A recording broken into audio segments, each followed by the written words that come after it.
अस्सलाम वालेकुम दोस्तों। मैंने इसमें टर्बो C3 कंपाइलर का इस्तेमाल किया है। तो हम टर्बो C3 कंपाइलर के ज़रिए अपने प्रोग्राम्स बनाएंगे सी लैंग्वेज में। तो मैंने यहाँ पे टर्बो C3 को इंस्टॉल किया है। तो हम जाएंगे यहाँ पे लोकल डिस्क C में, और यहाँ पे नीचे मेरा एक फोल्डर है टर्बो C++। तो इसमें मैं डबल क्लिक करूँगा और यहाँ पे निकलेगा एक ऑप्शन डॉस बॉक्स। तो इस पर जब हम डबल क्लिक करेंगे तो हमारा सी का जो कंपाइलर है वो ओपन हो जाएगा। तो अब मैं यहाँ पे डॉस बॉक्स पे डबल क्लिक कर रहा हूँ। तो हम इसका शॉर्टकट रख सकते हैं अपनी मेन स्क्रीन पे भी। तो हम यहाँ पे लिखेंगे first programme in C language. तो first programme in C language जो है, हर कोई प्रोग्राम जो हम सी प्रोग्रामिंग लैंग्वेज में बनाते हैं, every programme starts with A command, starts with a function. Commands को हम फंक्शन के रूप में ज्यादा देखते हैं। तो every program in C language starts with a function called main function, और हर एक फंक्शन के साथ हम ब्रैकेट जो लिखते हैं ऐसे। तो every program in C language starts with main function, और मैन फंक्शन के साथ एसोसिएट होते हैं दो ब्रैकेट्स। तो मैंने यहाँ पे दो ब्रैकेट्स लिखे। उसके बाद जो भी मुझे कोड लिखना है वो मैं दो करली ब्रैकेट्स के बीच में लिखता हूं। इन दो करली ब्रैकेट्स के बीच में जो भी लिखना है इनके बीच में लिखना है।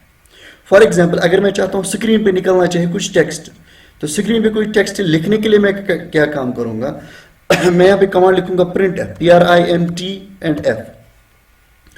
तो प्रिंट एफ कमांड के जरिए मैं स्क्रीन पे कोई चीज लिख सकता हूं। तो मैंने लिखा प्रिंट एफ।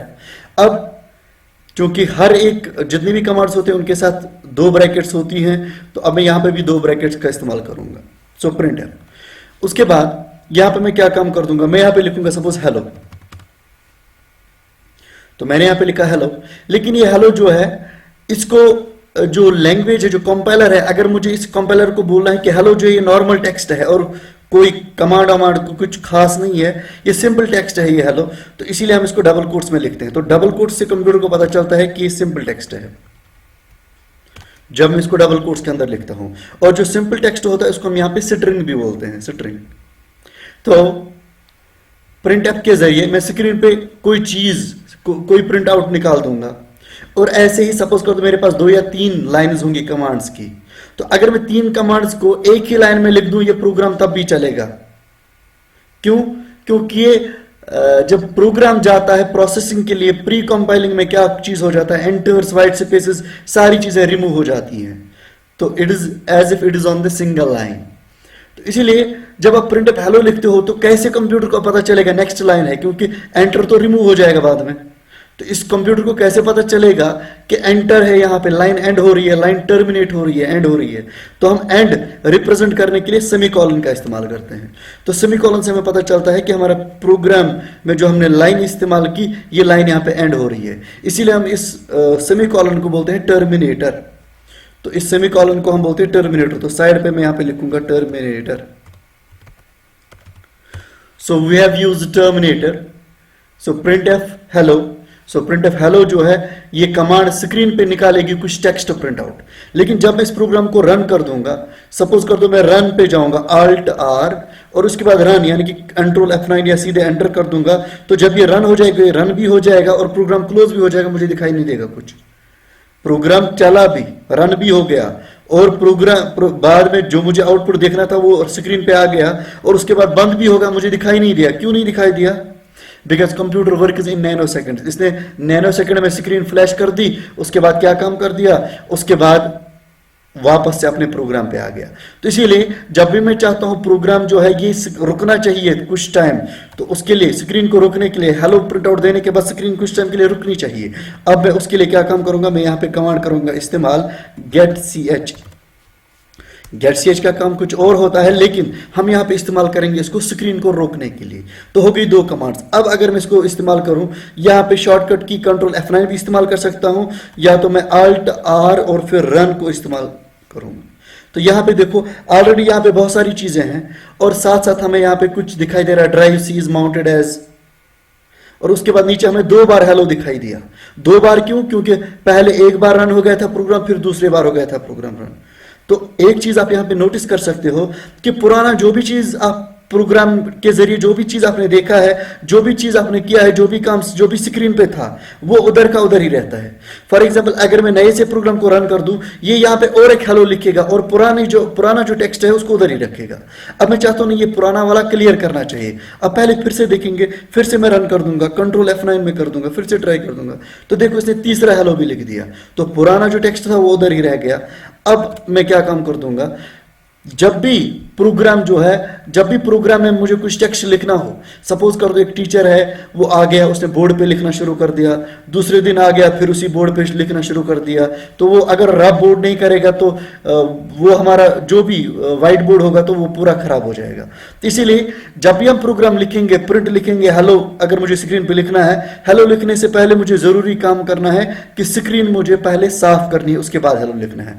तो स्क्रीन साफ करने के लिए जो हम कमांड इस्तेमाल करेंगे वो हम इस्तेमाल करेंगे CLR और 2 जो ब्रैकेट्स हैं वो इसके साथ होंगे ही, और टर्मिनेटर भी जरूर होगा। तो अब अगर मैं इस प्रोग्राम को रन करूंगा तो मैं यहां पे जाऊंगा Alt R में और कंट्रोल F9 या सीधे कंट्रोल F9 प्रेस करूंगा, यहां पे खाली हेलो है और बाकी कुछ भी नहीं है। तो इसमें अगर आप आगे एंटर वेंटर भी करना चाहते हो तो आप एंटर करने के लिए /n भी इस्तेमाल कर सकते हो। /n एंटर के बदले में इस्तेमाल करते हैं।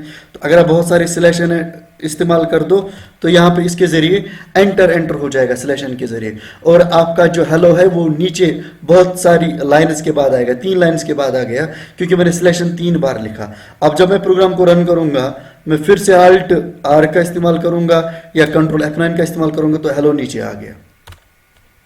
तो अब हमारा पहला प्रोग्राम जो था, फर्स्ट प्रोग्राम इन C लैंग्वेज, ये सक्सेसफुली रन हो गया।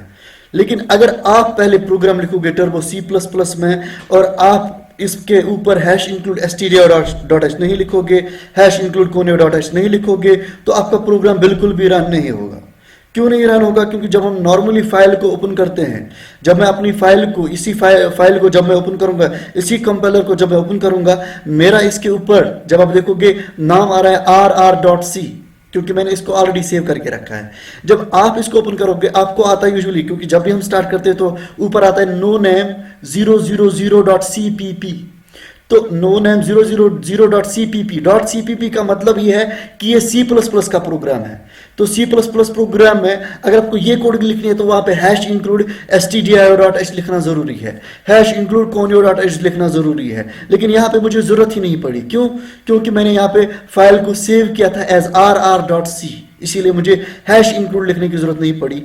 अब जब मैंने प्रोग्राम को रन किया, प्रोग्राम नॉर्मली रन हो गया। इसमें मैंने खाली 3 ही लाइन्स लिखी कोड की और ऊपर मैन लिखा, तो बन गया फर्स्ट प्रोग्राम इन C। अब हम आगे देखेंगे इसमें हम वेरिएबल्स कैसे इंट्रोड्यूस करेंगे। तो लेकिन पहला प्रोग्राम रन करने से पहले आप दिमाग में रखिए कि आपको फाइल को सेव करना जरूरी है, वरना आपको #include लिखने की जरूरत पड़ेगी। क्योंकि C कंपाइलर जो वो ऑटोमेटिकली इंक्लूड करता है जो भी हम #include में करेंगे।